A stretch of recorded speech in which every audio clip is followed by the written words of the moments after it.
What's good, people? What's the pride of the East Side DJ MH Tutter, and I'm at the Phillip Randolph Pullman Porter Museum. Here to chop it up with the president, Dave Peterson, man, to give y'all a little bit of black history and to be in tune with the movement, man. Stay tuned. You're tuned in to East Side Certified. DJ MH Tutter. Brand new banger. Exclusive hot. Bury those cockroaches!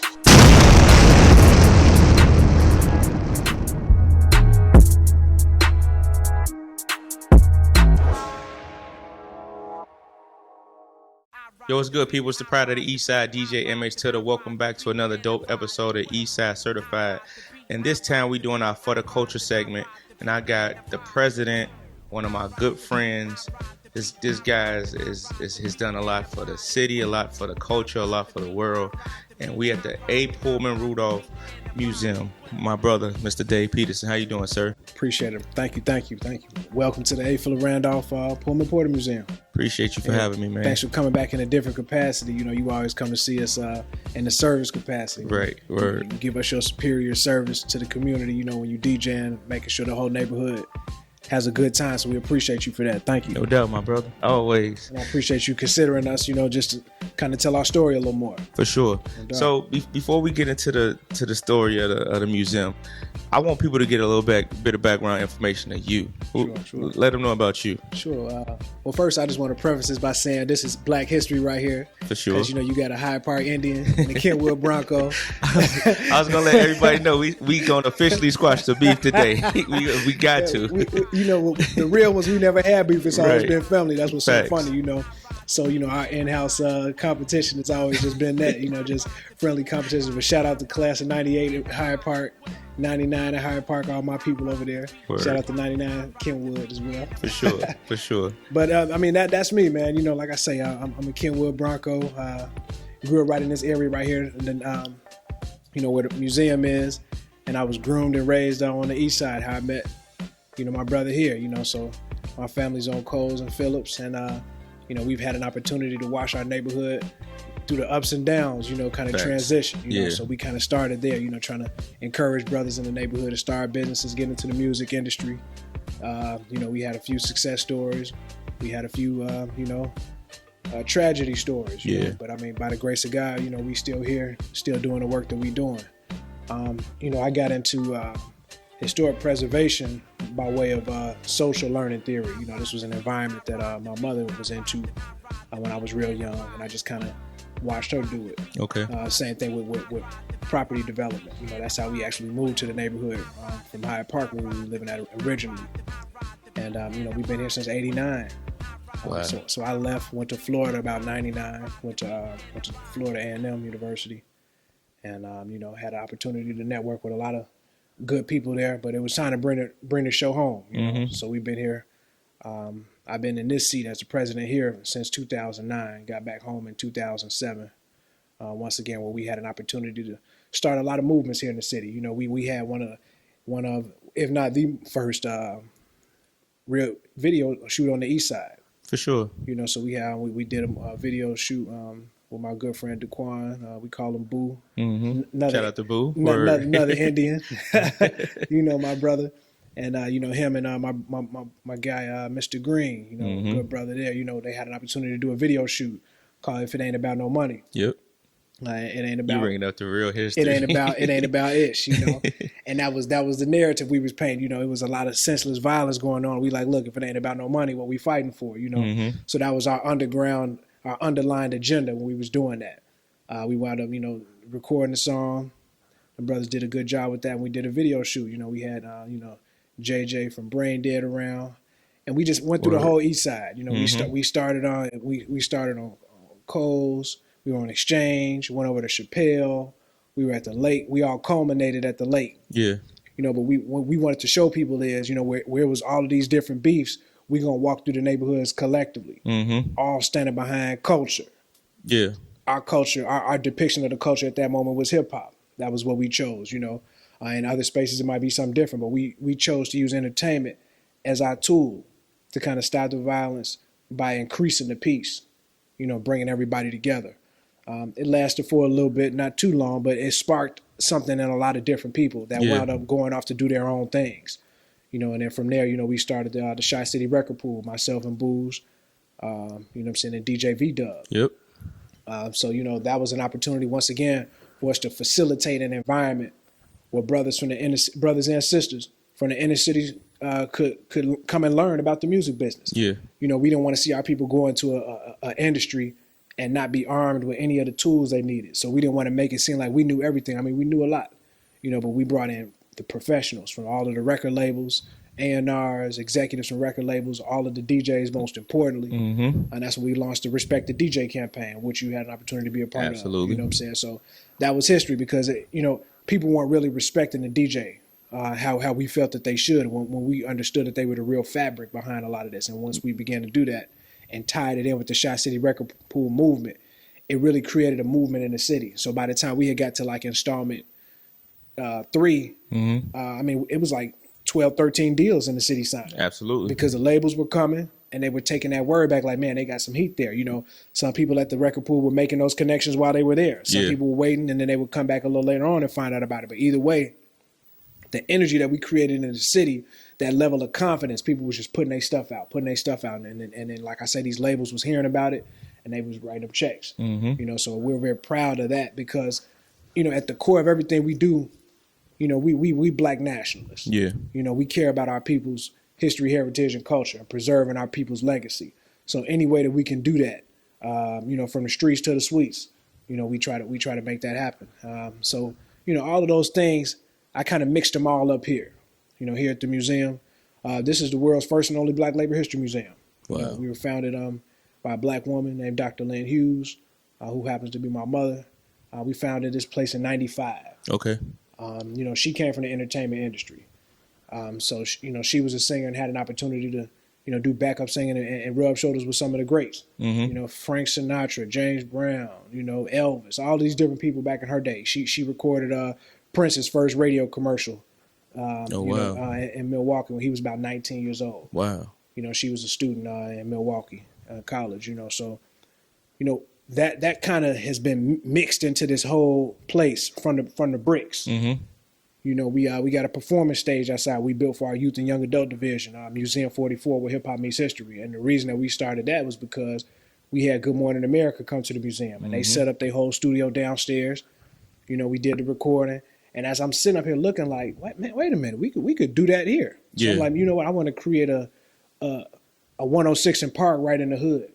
Absolutely. So I always looked at like, okay, 106 and Park, that's like the destination where it is. So I was like, okay, Museum 44, we're going to do ours at Museum 44 after the 44th president. Word, yeah. And, we're going to have people come in. So we really never got to the level that we wanted it to be. We actually are going to be able to do that when we expand the museum. Okay. But we wound up making it a program division for the kids in the neighborhood, so Dope. Kids could come over here and get a job just learning about history, learning how to do podcasts and stuff like this, and just kind of, learn how to be more civically engaged. So, all of that is really just the core of who we are. We love helping our people. We built the studio upstairs, Yeah. So people from the neighborhood, could just come record their music, go outside on the stage, perform their music. Word, yeah. We want to create an ecosystem where we are influencing people that's going to create the culture. So we feel like if you come through the museum, learn this Black history, learn how rich your people's history is, the music that you're going to record is going to be a little different than just poverty. You looking right outside, we right in the hood. We not hiding or nothing like that. So it's not like, we telling you all, some fake story. We want people to know that, look, you can be in the hood and still have a different story. Yeah. And we are a proof of concept of that. So like we don't have nobody coming over here shooting at us because we're not doing nothing for nobody to be looking for us like that. It's all peace and love, Facts. So who is A. Phillip Rudolph, and what's the significance of the... So Randolph. Randolph, I'm sorry, you're right. A. Phillip Randolph, and what's the significance of who he was and the museum? Yeah, so A. Phillip Randolph, Asa Phillip Randolph, his name means the physician or healer in Hebrew. And he was the gentleman who founded and became president of America's first and only Black labor union, the Brotherhood of Sleeping Car Porters, Dining Car Waiters, and Maids. Later on, evolved to just the Brotherhood of Sleeping Car Porters, BSCP. He was a gentleman born in Crescent, Florida, not too far outside of Jacksonville. Then moved to Harlem, where he really, made his name. As a man, he had a magazine newspaper called The Messenger, and that's how he really got his name. Okay. Because he was writing about all the issues, particularly financial issues for Black people back then, even before we was talking about civil rights and any of that. And he was so outspoken that the U.S. Attorney General called him the most dangerous Negro in the United States. Wait, I'm sorry. He started a newspaper? Yeah. Wow. Yeah, he was a publisher. Wow. It was called The Messenger, and this was like in the 20s. Yeah. You know what I mean? So he was in the Harlem's, New York during the Renaissance period, really, really making history. Okay. You know, giving our people a voice. And he wrote a story about the Pullman Porters, who were, you know, the workforce right after slavery. That the white guy George Pullman, who founded this whole neighborhood and the whole company town and the whole company of Pullman rail cars, he went down south looking for recently freed slaves to hire them. So he really gave blacks, in a lot of cases, their first job. Okay. So, you know, people had their regard about him. You know, he's a racist, this and that and this and that, but you can't erase the history that he the one that really put the money on the wood. You know what I mean? At the end of the day, we gotta respect that if nothing else. He saw a little more value, even though it was a law for us to not be enslaved, but he wasn't obligated to hire nobody. Absolutely. You see what I'm saying? So he did that. He later on died like 1897 after the Great Strike, because he had a strike that actually was the reason that Labor Day was founded. It was a lot of the European immigrants that revolted against him, because when there was a depression, the wages went down, but the cost of living stayed the same because he owned all of the buildings in the neighborhood. So he was long and gone before the Pullman Porters started organizing. Okay. You know, after he died, Robert Todd Lincoln, President Lincoln's son, took over the company. So the Porters, like I say, in 1925, they had their first meeting in Harlem. A lot of them was from Chicago, so it was about 200 from Chicago. They all went to Harlem and had this secret meeting with Randolph. And Randolph, at that point, you know, helped them. He appealed to their manhood. He let them know, look, you all are men. We got to stand up. We can't let them treat us like this. We got to have fair wages. We got to have fair treatment on the job. And that's when they started their union.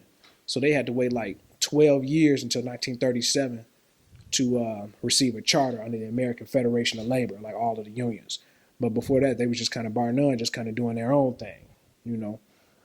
So Randolph, because he wasn't a porter himself, nobody could like threaten to fire him or nothing like that, you know. So that's really, in essence, who he was, you know. And because he was successful in organizing the union, he wound up successfully organizing a threat on the White House.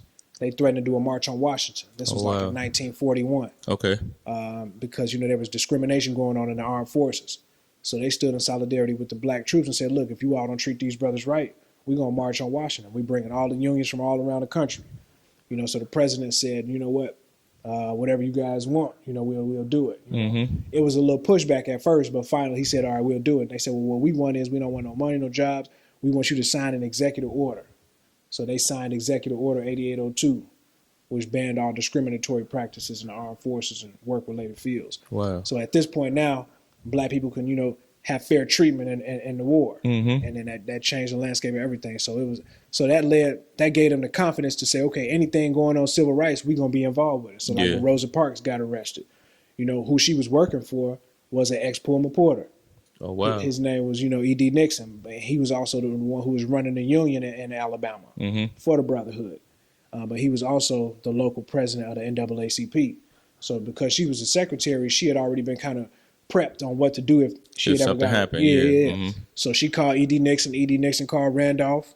And Randolph then gave him a list of numbers, like all the businesses that was plugged in with their network. They raised like $92,000 just on the phone bank. And that's how they bailed out of jail and funded the bus boycott. But they only had that level of organization because of the union. See, that's why Randolph was so powerful, because he knew that if he got all of the people to stand in solidarity together, no matter what came before them, they would be victorious, as opposed to, you know, thinking that they could do it individually. And that's why we tell this story now, because we realize, you know, a lot of the issues that they were facing then, we're technically still facing now. Right now, absolutely. The only difference is we don't understand the power of standing in solidarity together. So we don't have no unified voice. So this person over here saying this person over here saying this, you know what I mean? They throw him a couple of dollars, I'm not messing with them. And you know what I mean? So we got to keep telling this story so people can see, look, this has worked before in the past. We just got to do it now, you know? So even in the entertainment business, that was the reason we were saying, let's do the record pool, because if we show the industry, look, we coming together as one thing. Y'all can't lock us out. We unstoppable. That was my next question to you though about why do you think we can't stand in solidarity like that today? What's some of the things you think causing us to not be unified? Yeah, I mean, it's vanity. Word, Just yeah, simple. It's vanity. Everybody want to be the man until it's time to be the man. facts. You know, everybody want to be in charge until it's time to accept responsibility. You know, until it's time to say, okay, I got to pay for everything. I got to take the losses. I got to take the hits. I got to take them long hours that it take in order to do this work. You know, a lot of people just don't want to see the next person do it. So they have a problem with standing in solidarity with somebody and saying, look, let's all just do it together. So if somebody's doing it first and somebody else feel like they can do it better, as opposed to saying, man, let me just go help this brother. Yeah. They'll go and do the same thing and be in competition with him. You know exactly. What I mean? And it's just like, it becomes a problem. So we all over the place. And a lot of the times we all over the place and we don't have the skill set to be all over the place. For sure. So like everybody want to be in charge, but do you have a skill set in order to be in charge? Can you think for the collective and make sure that everybody, you know what I'm saying, is going to be taken care of the right way? You know? So I think that as of where we are right now, you know, people don't understand the importance of the preparation that it takes to hold a seat, because it's so easy to just get on social media and say this is what you're doing, you know, without taking the preparation, the time to really, really learn and master your craft. For sure. You know, and I think that transcends into everything. So I was just able to be a part of the groundbreaking for the expansion of the museum and a whole bunch of other dope things to come. Talk about that a little bit. So here at the museum, we kind of forced to do more with less because of where we are, because of who we are. You know, we're not grant dependent on city, state, or federal funds. We have programmatic grants that we, you know, get some sort of funding for. And just recently, we've been awarded some capital development money. Congratulations. So capital, appreciate it. So capital development basically means it comes from the capital budget. Okay. It only can be used for capital development, which is like, you know, infrastructure, buildings, and things of that nature. You know? So, you know, what's happening now is we've launched what we call the Community Economic Development Empowerment Project.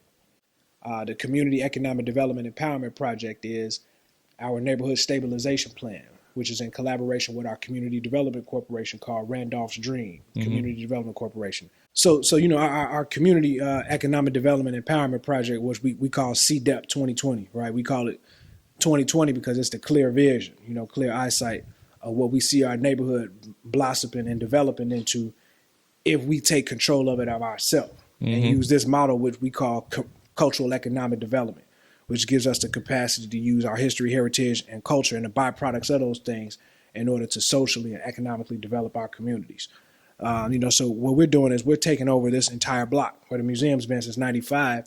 Dope. But, you know, it's a lot of vacant lots and abandoned buildings here that have been here for 30 years. So we like, you know what, as opposed to continuously looking at that, we coming up with our own project in order to do it. So that's what the whole CDEP plan is about. So we're doing the expansion of the museum.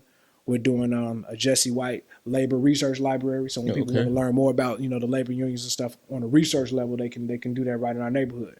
You know, named after one of the, you know, the longest standing elected officials in our state. You know, Jesse White, who already had impacted the state before he got in office with the tumblers, with all of the community work he was doing in Green Green, all of that. You know, so we respect his legacy. We want to make sure we preserve that. That's dope.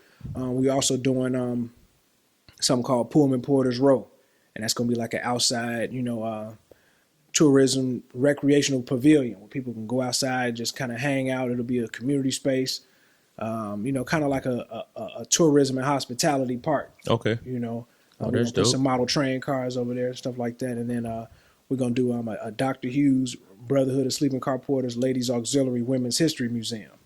And that's going to give us an opportunity to really, really talk about the contributions of the women of the movement, you know, and how impactful they were, how their voices really weren't heard. We're going to be able to really, really preserve that. And I decided to name that after the founder of this museum, you know, just to kind of give her flowers while she could smell them. Absolutely. You know? And because she was the one that brought the story of what the women were doing to the forefront. Nobody was ever telling that story. You know? So, you know, we're doing that just to kind of preserve her legacy. And more impactfully, we having the Madam C.J. Walker wing in the museum. Okay. And that's because Madam C.J. Walker, you know what I'm saying, the first black millionaire woman, you know, she she was very impactful to the ladies auxiliary, because the ladies auxiliary, who was a secret force behind the brotherhood, which was all their wives and stuff, they organized for them. So the way that they was raising a lot of money was through bake sales, but Phillip Randolph's wife had a beauty parlor. So she was using a lot of Madam C.J. Walker's, techniques, products, and things of that nature, and that's how they were sustaining the movement. So we want to tell that story of women entrepreneurship and inclusion and labor, just to empower the young women that's growing up now, the little girls that's going to be, in the workforce soon, the young entrepreneurs up and coming, and just to kind of, show the guys why it's important to protect and respect the women. Absolutely. That's a real important piece right there. And we're also doing the A. Phillip Randolph Culture Factory Complex, and that's going to be at the old firehouse down the street. But that's going to be a place where the community can come learn about tourism and hospitality products and services. Okay. So we're going to incubate some of those types of businesses in that space and help them get off the ground and be able to service people in the neighborhood. So people, it'll be, community space. People can have meetings and stuff, media space where you can come, do whatever you want to do. And like I say, the different services that's going to be offered through the businesses that's incubated in there. We're going to have a theater. We can have, some performances and videos and stuff, because we're going to, be doing some film festivals there, where local people who try to get into the film industry can collide and combine with people who got, movies in real life. So like us having Dame Dash here, he has Dash Studios. Mm-hmm. So somebody from the neighborhood might be able to, get a meeting with him, or be able to get their music or their, their movies produced with his studios. Mm-hmm. So, we're just trying to create as many ways possible to bring everything we need right in this neighborhood, and it's for the whole city, for the whole region. Yeah. We're just doing it here because this is our central location, but we don't want people to feel like just because it's here, everybody can't take advantage of it. Absolutely. Yeah. And with that, man, we want to be able to at least put 100 jobs on the streets, man. We want people from the neighborhood to be able to come and be a part of this process. So if that means you just doing cleanup or maintenance or security, or you learn how to start a business, or you want to learn to get into a union, get in contract, whatever it is, we want to put everything in one space. Mm-hmm. You know what I mean? So we can centralize our forces. And that's basically, what it is. When do you rest, bro? Man, honestly, I ain't gonna lie to you. I rest a lot. Like it be some days, man, I don't even come out the crib. Oh wow. Okay. Because I'm just very, very intentional with my energy. Yeah. And where I put it. So like over the years, man, I've just learned the importance of delegation. Okay. And I understand the importance of seasons. So the season that I'm in now, it's a creative season. Okay. So I'm just writing everything down. I'm fine tuning my vision. I'm, doing more Zoom calls. Like COVID was almost a blessing. Hey, you know what I'm saying? Sure. Because it made us all get in the crib. Now I'm in the crib, I'm chilling. You know what I'm saying? So like I might get off a call. I might have a dress shirt on, but I got some boxers on under the screen, No doubt. So, I'm just kind of trying to be more intentional about staying out of the way. And then particularly just because of where we are and the time in our city. Mm-hmm. It's a very dangerous time. It's spiritual warfare out here, man. And everybody's not aware of that. So people allow themselves to be used and misused by low vibrational energies. You know what I mean? So for me, a lot of the times I just kind of just be out of the way, and that gives me more time to create, because I used to catch myself trying to be everywhere, at every meeting, everywhere, trying to network and doing it. And what happens is every time I'm in a space like that, I'm giving so much of myself because I'm so passionate about what I do. Mm-hmm. Somebody pull me over here. I need you to do this for me. I need you to do this for me. I need you to do, and I'm not doing nothing for what I'm trying to do. Yeah. Which is already about helping everybody. Absolutely. Absolutely. So like when I'm helping myself, I'm helping more people than me helping somebody else. Yeah. If that makes any sense. Yeah, absolutely. Because like at the core of what we do, we already know it's about helping our people. Yep. It's about preserving our people, creating jobs and all of that, safety for the neighborhood and the kids and the women and all that, right? Somebody else, they might have a good idea for something, but their follow through or their thought process and how it's going to impact the community might not be as impactful. Mm-hmm. Not that saying that they're a bad person, but they just might not have thought about it as much as we have. Yeah. So I just had to kind of scale back a little bit, and now for the next year or so, man, we just about to be knocking out these projects. Where do you get your sense of community from, right? Because a lot of people, I hate to say this, but a lot of people just narcissists and into their own thing, right? Yeah, and really, like you said, want to be the man and want to be the scene. Like, look what I did this, as opposed to somebody like yourself taking a back seat, not taking a back seat, but being in the front, but don't got to be the man in the camera to say, look what I did. No doubt. Man, I mean, I'll start to say, my mom, but it was so many more people after that she put me in the room with. Okay. But like, when we was little, like over here, she'll make like the whole block, like clean up in front of they building, right? And everybody who clean up, she'll rent a bus and take us all skating. You know what I'm saying? Or like if we all clean up the block, she'll boil hot dogs. We have a little barbecue outside. You know what I'm saying? So she was always kind of like on that. Okay. So me as a kid, I was watching that and I was into that, but it really wasn't until I got older and I got to really, really networking with a lot of the older guys. When I got back from college in 2007, I did some volunteer work at an ex-offender reentry program. Okay. And these gentlemen were people that were helping my mother with the museum while I was away at school. She had some real some trying issues with some of the politicians in the neighborhood. They were trying to really, really give her a little strife for some things. So a lot of the guys from the community on the low end came over to stand in solidarity with them. A lot of them had been from the streets, and they were the authors and the creator of a lot of these organizations that we know. Yeah. From every organization that you could think of. And it was representation, and they all stood in solidarity, just like these brothers did, to say, no, we're going to stand behind this Black History Museum because we respect what this Black woman doing for us as Black men. For sure. So for me, that touched me so much. I'm like, man, when I get back from school, I'm volunteering with whatever they got going on because I appreciate these brothers, So I pulled up fresh off the road from Florida. I first pulled to O'Cole's, where my guys was with the music, because I had been down in Florida promoting their music that they was doing. And I'm like, okay, let me let them know I'm back, get them motivated, and then let me go over here to the low end and then help these guys out. So I did some reentry work. One of our first contracts was with the Rosenwald building on 47. Okay. And we had a cleanup contract and a security contract. So guys who would get out of the penitentiary, their parole officers would mandate that they would come to our office. You know what I mean? To like kind of, do some volunteer work. But, for me, I'm trying to get them soft skills so that they can go get a job. Yeah. It wasn't just about just telling them to do something. We really wanted them to give them the skills that they needed in order to be successful, take care of their families, with their new life. So as I was doing that, I was just seeing how important it was. But more importantly, when I was at the feet of these elders, and I was listening to their conversations, talking about the things that they did right and wrong, and talking about the things that they did different than our generation. It just made me realize, man, we got to step it up as a generation. Because even them being in these street organizations, they was in them for a different reason. It wasn't for clout. It was for protection of the neighborhoods. It was for, controlling the economics in the neighborhood. And that's what I respected more than, what I was seeing in my generation, people just doing it for clout, or just to say, hey, I'm doing this because this makes for sport. Cool. It became sport. For sport. Yeah. And I really wasn't aware of that. So I would bring some of my guys who were, my age and a little younger around them older guys and then let them see how they was moving and it helped change their lives, So, like I say that, and I had a lot of mentors, from the cultural village, if you will, Baba Kwesi, Baba Kwame Steve Cobb,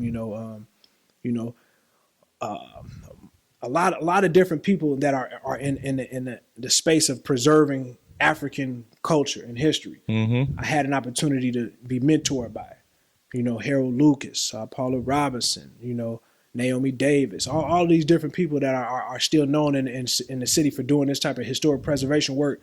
These are my mentors. I call them uncles and aunts. Dope. And they're all this collective village is the village that raised me. So that's why you get so much, so much in me. You know what I'm saying? Because at any given moment, I could be over here, I could be over there, but it's all inside of me though. Yeah. But they made me realize how important it was to preserve this legacy because they're all elders, and there's not a lot of people in our generation that's on that. So it's really scary for them. Like, damn. After we gone, what's gonna happen? Who left? Yeah, who left? Word, Yeah. So I never wanted to be like a martyr or the man or none of that. So that's why I always included people, and created programs where I could teach it to the next generation because I always knew it was bigger than me. I can't do it all alone, Word. I had to prepare the next generation. That's a fact. One thing I want to say, man, Dave, you have always been influential in helping me. So I want to thank you, right? Like from the day one when we linked up and when you heard me DJing, whether it was to come DJ here at the museum, was it somebody had an event, was it somebody concert and they needed a DJ, regardless of what it was or everything that's going on, first thing you said was, yo, Mike, I need you, MH, I need you, such and such doing this. Like, I appreciate you for that because I went to Hyde Park. You went to Kenwood. You ain't have to do that. But for real, like I really appreciate you for that because man, like the Shy City record pool, let's get to that, because that was so influential that I got to be there from its inauguration, right? I got to see people come, the hip hop industry in its totality come together to really like bring our contributions in one room and really like help each other, because a lot of people didn't even know who was who until we got in that room and say, oh, this who you are and this who you are. And you know, a lot of stuff start happening. Like you touched on it a little bit earlier with you and Booz and V-Dub starting that whole movement, but talk about not just the impact of the Shot City record pool, but how much it really like helped bring hip hop culture to us. Yeah. Like I remember, it was a guy named Dro. He was Chief Keef. He was wanting to help him get his first deal, or whatever, manager, or whatever. And he came to the record pool, and Chief Keef was trying to come, but Chief Keef, he was only like 14 at that time, so he couldn't even get in because it was at Adriana's. We really put Adriana's on the map, but for sure. But that's a whole nother conversation. But you know what I mean? It was dope because, you know, we had an opportunity to really you know, create a new energy, a new wave, a way of thinking in the city. And that was only because we had an opportunity to get out of the city. See, I went to FAM. So when I was in Florida, it was a dude by the name of TJ Chapman. That's my homie. Shout out to TJ. So TJ's DJs record pool was heavy in the South. And while I was at school, I watched Jeezy come up through the ranks. Gucci Man, T-Pain, all of them came through his record pool. For sure. I'm like, damn. So every week we were getting, you know, emails were still new. We were getting emails with records and promotion. They was passing us stuff. I'm like, man, this is a real network, right?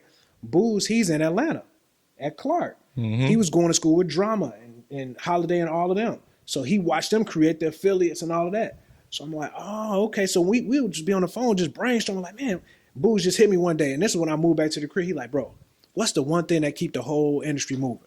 He always asks me a question, like he always try to like quiz me or something. Right? I'm like, I don't know, just tell me. He like, the DJ. I'm like, brother, you right. Cause my guy down at Florida, he got he like, man, you know what? We should do that at the crib. I'm like, man, you right. So Booz came in town because he's still living in Atlanta now. They just stole him from us. You know Word. He ain't never coming back. He ain't never coming back. But you know, he came back and we spent like a week just going to meet every DJ. You know what I'm saying? We was going all the DJs, meeting DJs, and then Mary Datcher, shout out to Mary. Shout out to Mary Datcher. She had something called Global Mix. Yep. And we went to Global Mix and we seen how she was doing that, and that inspired us. Like, oh, okay. So we was kind of like learning from what she was doing. And we was sitting down and talking to all the different tastemakers in the city. Like, man, what do you think we could do to really like? We would go have an intimate conversation. Man, what do you think we could do? And everybody kept saying the same thing. It's all centered around the DJs. We like, aha. So that's when we just said, you know what, we gonna make it happen. Yeah. You know, so we had everybody lock in, and then we kicked it off with the Respect the DJ campaign, you know. And like I say, that's the rest is history, man. But it really came from getting out here and hearing the voices of the people. Yeah. So even transcending into development, that's why this project is different, because we getting out here and we hearing from the people directly. Like when we had these free community events, you know, we giving out free drinks, free food, all that. Yeah. We're not just doing it just cause. We want the people to know, look, come over here and talk to us. Feel a part of it, yeah. Feel a part of it. You a part of this. We're not just going to throw a structure up and then you can't come kick it. Yeah. Man, come kick it. It's fun. We having a good time. It's safe. You can bring your kids. You know what I'm saying? And that's what it's all about. So in the music business, you know, we really wanted to hear the voices and the concerns of the people that was making everything turn. And that's why it was so important to hear them first, particularly to those who had been in the game, older artists, older DJs, and we were kind of younger. Then we started to connect the dots with the younger DJs. So we brought DJ Twin, DJ Victorious, all of them, all the shorties, right? That's how Dro met Victorious, because Victorious was one of the shorties that we hollered at as a DJ. They was in high school. For sure. We went and found Lil Vic and them, because like Ferris was like, yeah, these my shorties. This is what I'm messing with. So we was like, all right, cool. Man, once we locked in with them, they were so receptive, but so smart. Like Twin and Victorious, they was like grown men. For sure. You know what I'm saying? We man, y'all really smart. And to see them, I don't mean to cut you off, to see where they at right now. To see where they at right now. Every time I see them, I'm proud of them. Because, you know, I saw in them then what's in them now. Yeah. I'm like, y'all gonna be stars. I remember them hosting them mixtapes like they had just started. We saw it. Yep. We saw it. They just had the pulse. You know what I mean? So, that's the most rewarding thing for me. I mean, because like I don't need no rights on nobody's stuff or none of that. You know what I mean? It's cool. We got the footage. We know who was there. We already know. Like that's stamped in history. We know this imprint we had on the Chicago industry, but it just felt good after that just to see all of those deals start to come. And then like the next time we had representative from Def Jam there, and they had Hell Rail with them, and they came in, and then that's when they made the connection with Lil Durk and them. You know what I mean? And then it just all started turning from there, because it was like we knew that all we had to do was get the industry to hear our people. We don't have a building for sure that you could walk up in, for sure. Like in New York or nothing like that. We didn't have that here, so we created that building by creating this record pool. This whole ecosystem, if you will, that would say here's music, here's fashion, here's film, here's everything you need right here. But most importantly, here are the executives that make all of this turn. Here are the connecting of the dots, And once we start connecting them people, it was over with, man. It was over, and it's just been like a reverberating effect. So now where we are now, I mean, we still could come back, but the record pool had reached a ceiling. We did like 5 installments, and it was like, okay, we don't want it to be redundant. And now we just one of these people out here having a talent show where people just get a performance. For sure. Like we didn't want to do that. It was never about that. It was always about exposure. It was always about making people, because that's why we came up with the mixtape, the Shot City record, the playlist. DJ Superstar. See, I was there. I ain't just talking. I was there. He was there. So Superstar from Philly, who was Gucci Mane's old DJ, he's the one who came up with the No Pen, No Pad. Yep. He's the one that had, he really is the reason that OJ got so big, OJ the Juice Man, because when, that quarter, hey, that was like, he was telling me the story, like how he just kept spinning that back one night, and everybody was like, man, that's hot. And from that, the rest is history, But we got him and DJ V-Dub to kind of collaborate and do this mixtape called the Playlist. Yep. So with the Playlist, we were taking all of the the hottest records, and then like we voted on them. You know what I'm saying? Which ones all the DJs? Which one you think is the one? And then all the DJs had committed to play these records for sure. So for a certain amount of time, So the ones who were on the radio and the parties, they planned this playlist that we had compiled. And that was getting the music out there. And then, And then we created a whole bunch of superstars. Yeah, in the city. Listen, man. After that, we all kind of fell back from the music. Boo's doing his thing. I got a lot heavier with the museum because it just got real hectic around here, because in 2015, Barack Obama came and signed an executive order making the entire area a national park. So from 103rd to 115th Street, Cottage Grove to the Expressway, the man flew his jet over the House of Hope out there in the Hundreds. Wow. Air Force One landed, took the caravan over there to Gwendolyn Brooks right there on King Drive. Wait. He landed over there. Landed over here in the Hundreds, man. You see what I'm saying? It was real. See, I didn't know that. I remember the executive order, but I don't even remember. Real life history, man. Wow. So for me, like I say, right before that, like we started the record pool about 2010. But like a couple of years after that, that's when we started the advocacy for the Pullman area in the Hundreds, far south, to become a national park. So I got swamped up into that, and then everything kind of fell to the wayside. So now that we got the designation, we're getting ready for expansion. It's going to be time to create some more culture over here. For sure. But it's going to be different. It's not just centered around just music. We're going to be doing films, with just all-out productions. Yeah. Because we want the music to complement the visuals. Absolutely. You know what I mean? We want the music to complement the movement. So I don't want to have somebody talking about, you know what I'm saying? Kill, shoot this, and then we got a whole other movement. Now you can tell that story if it's in an illustration version. Word. Because it's some killing that goes on. Absolutely. Somebody's going to have to articulate that. But don't over-exaggerate it, though. Yeah. You know what I mean? Okay, I get it. I'm just talking about my environment. Yeah, but you're not letting off that machine gun every damn day. All day. It's kids running up and down the block every day, though. They coming home from school. It's an icy lady outside. It's somebody selling cheese and peppers. It's a kid over here on a bouncy house. It's somebody doing this. It's somebody. Tell the complete story. Yeah. Stop lying, making it seem like we living in a war zone. For yes, sure. It'd be some violence going on, right? Yes, the numbers are high, but the population in the city of Chicago is 8.3 million. For sure, it's gonna be some violence. Yeah. You know what I'm saying? So we can't allow people to trick us out the hood and make us think that we don't have any ownership or stake here in our neighborhood. And now we look up and now you got a Starbucks in every corner and everybody walking the dog. For sure. You know what I mean? For sure. And ain't nobody even breathing on them. You're right. And here I am, a black brother, you know what I'm saying? I'm walking down the street and somebody want to get down on me because they think I'm a part of an organization that they not a part of, or this or that or this and that. You know, we got too much stupid stuff going on. So thank God there's a lot of new organizations out here that's helping with violence interventions like CRED and You Can, Activists, and, you know, all these different organizations where they hiring guys from the neighborhood to kind of be out here resolving neighborhood conflicts and stuff like that. You know, that's what it's really all about. For sure. Getting the guys out here that was creating the problems, the authors of the problems, and now serving as the solution to the problem. Mm-hmm. You know? Word. So when do we start breaking ground? So the groundbreaking. Well, the groundbreaking happened, but when do we start the construction? We're gonna start the construction probably within the next month or so. Okay. You know, so we're gonna do a mass workforce development push. Everybody in the neighborhood, we want to get them first dibs at the jobs. You know, so that means that's dope. That means if you don't have the skill set for the job, we're gonna put you in a workforce development class or program where you can get these skills that you need in order to hold one of these jobs. If you do have the skills, we want to give you the opportunity to do it because we want to start as many projects at the same time as possible so we can get as many people working as possible. Word. You know, and just create an environment where the neighborhood just looks better. You know, and we think that by creating that, we'll create a safer environment because it's going to be people outside all the time, eyes and ears, security outside. You know, that's going to restrict people from standing outside. You know, that's going to restrict people from driving by here thinking that they could shoot and nobody's looking. Word, yeah. You know what I mean? We really have like a all hands on deck approach to violence prevention. Because, you know what I mean? We feel like people in the neighborhood should be able to live in a war zone. If you got a problem with this person over here, y'all have y'all problem together. Don't come shoot no innocent kid that's just standing outside trying to hula hoop. Yeah. You know what I'm saying? Yeah. That's a problem for us. Yeah. You know? And we as men got to stand up and say that's enough. Enough is enough. You know what I mean? So I'm not going to point the finger and say what somebody else should do. I'm going to do it myself and lead by example. Word. And we're going to put the money in the street to let people know that it's real.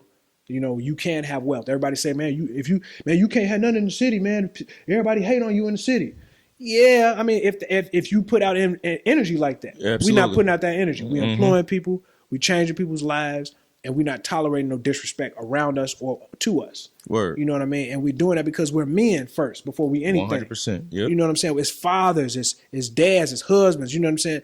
The backbone of the community. Yeah. You know, we somehow allow people outside our community to rechange our narrative in our own community. So now we saying the woman is the backbone of the house, right?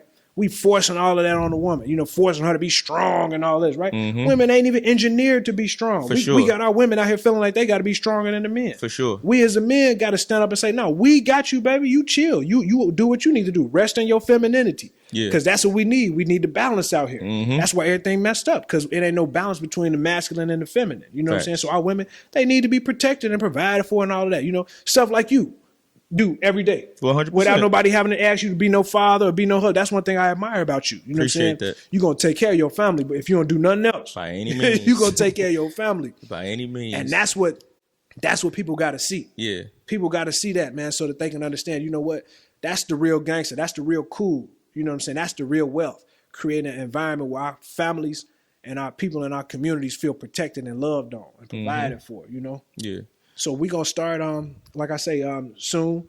And we'll have our ribbon cutting next Labor Day, you know. So, you know, we had Diddy, we had not Diddy, we had Dash this year. Hopefully, we'll have Diddy next year. For you sure, know what I'm saying? No doubt. You know, no we want everybody in the entertainment industry who come to the city. You know how they got the check-in and all that. We want to have a positive check-in. Like, come through our city and see a different narrative. Dame Dash kept saying, "Man, I never knew Chicago was like that." A lot of my friends from Chicago, and you know, I never kicked it with them in Chicago though. Yeah.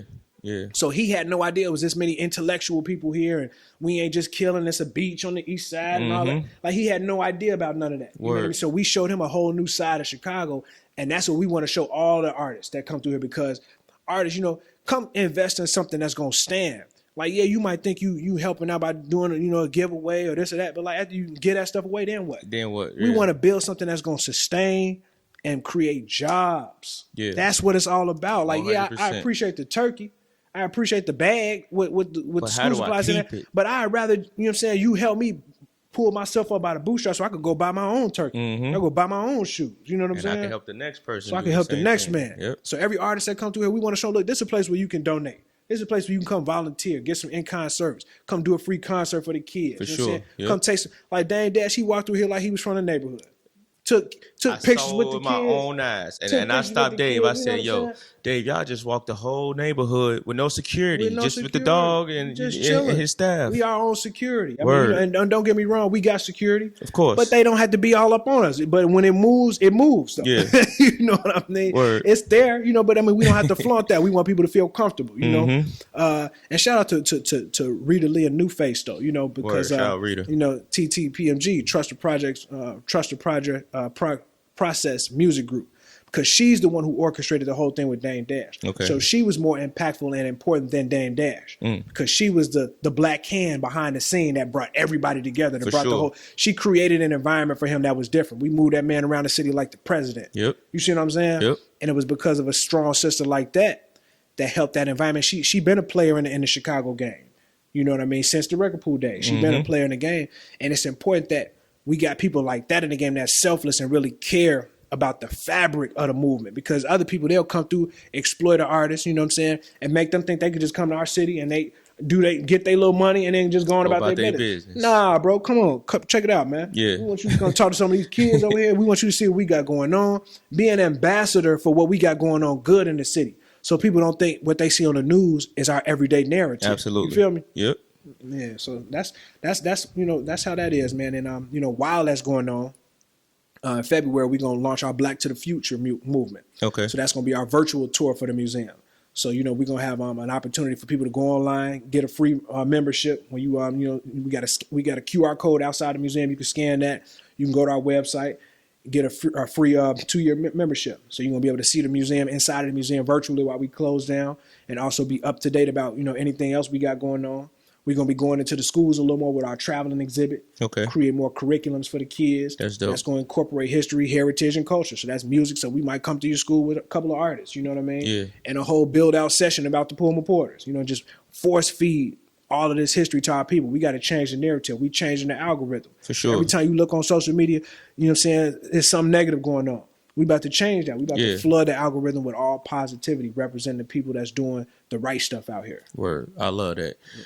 Man, Dave, I truly appreciate you for just dropping so many jewels and for just being who you are and being a positive influence on everybody. The exhibits around the museum, right? Like they're very significant and intentional, right? Like if somebody wanted to come check out the museum, what would that experience be like, and how can they go? Give them a website so they can check it out. You can go to PullmanPorterMuseum.com. And that's where you can sign up for the virtual tour while we're down for construction. In the event that we have, depending upon when it airs, if we have special events, you all always can come through for that. And we do, prearranged tours, like I say, but we're not just open for general admission. Okay. But you can go to PullmanPorterMuseum.com and, do that. But when you come in, like I say, this is an experience. We tried our best in curating this space to not just be a building with pictures, but just to have a spiritual interaction when you come in here. So we start with the slavery documents. We want people to see how literally our people were sold like livestock. Word. You know what I mean? We want people to see that so you can feel that emotional struggle that you like, damn, I'm out here killing my brother. But these people was selling me like I was a whole bag of weed or something. Word. You know what I'm saying? We want you to see the Civil War soldiers, to see that level of confidence and pride that they had helping end slavery. And then from there we just go throughout the whole, thing, just talking about, the organization of the union, showing the pride, how these gentlemen got dressed every day, suited and booted, coming from the low end, going all the way to the hundreds to the Pullman Company, dealing with racism, dealing with social and political and economic exclusion, and still waking up every single day, earning their money out here in the hundreds at the Pullman factory, and then going back to the low end, buying brownstone buildings, starting businesses, funding the lottery, AKA the policy at that time. You know what I'm saying? That's what it was all about. So we try to give people that feeling. Then when you get upstairs, we going into civil rights. So now you see, Malcolm X standing in solidarity with the Puerto Rican unions. You see, the women all standing in solidarity in support of the men. We like to break all narratives. People just not talking about black and brown this, but we got pictures of Malcolm X. You know what I'm saying? It's already been going on. It was just going on differently. The organization of the union influenced Mexican, Puerto Rican, Filipino, Asian, all these different groups to organize the way that we did. We were the roadmap for a lot of people, And in addition to that, standing in solidarity with the women shows that all this new emergence of the women and the men being separate, and we got to stand up, sisters. Like, we didn't have that problem in our community for sure until they start saying there's an incentive for the black man not being in the household. Now we got a whole new a genre of people in our community saying, "Oh, we got to be against each other." We're a family. We got to stick together. We can't do nothing apart from each other. You know what I'm saying? So like, that's what these brothers represented, and that's why that's the message that we put out. Family is what it's all about. Community, what it's all about. Solidarity, unionizing. That's what it's all about. You know, so that's the feeling you're gonna get here. You know, and we really just getting started, because like once we expand this joint out, oh man, we got so many new surprises coming. Word. Man, it's gonna be a place where a person can really come and have their life change all around, culturally and economically. We want people to learn how to start their businesses, get their business funded. You know what I'm saying? If you don't want to be an entrepreneur, you can come get you a good job. Yeah. You know, we got 19 factories in Pullman here. 19. Wow. Right in this little area. Yeah. And people don't know that. Yeah. You can come get you a job here. You just got to have the skills. And if you don't got the skills, we're going to get you the skills. Man, Dave, I appreciate you, bro. I appreciate you, man. It's a pleasure and an honor. Always, man. I'm very proud of the work you're doing, because like you say, you started with us at the beginning of the record pool. You know what I mean? So to watch you emerge and implement a lot of the stuff that you was learning from watching them execs talk, you know what I mean? Yeah. You was one of the ones that really listened, and you can see it in the way that your career has evolved. So I'm very proud of you, bro. Word. Appreciate that, man. One more time, give them the information for the museum and social media. PullmanPorterMuseum.com. So all of our social media handles are all on the website as well. You could just click on them. So follow us on Twitter, Instagram, Facebook. You know, we take donations by PayPal, Bitcoin. I mean, whatever you want to do, we ready for you. Word. Much love to everybody, though. Salute, Dave. DJ MH to the Eastside Certified. We out.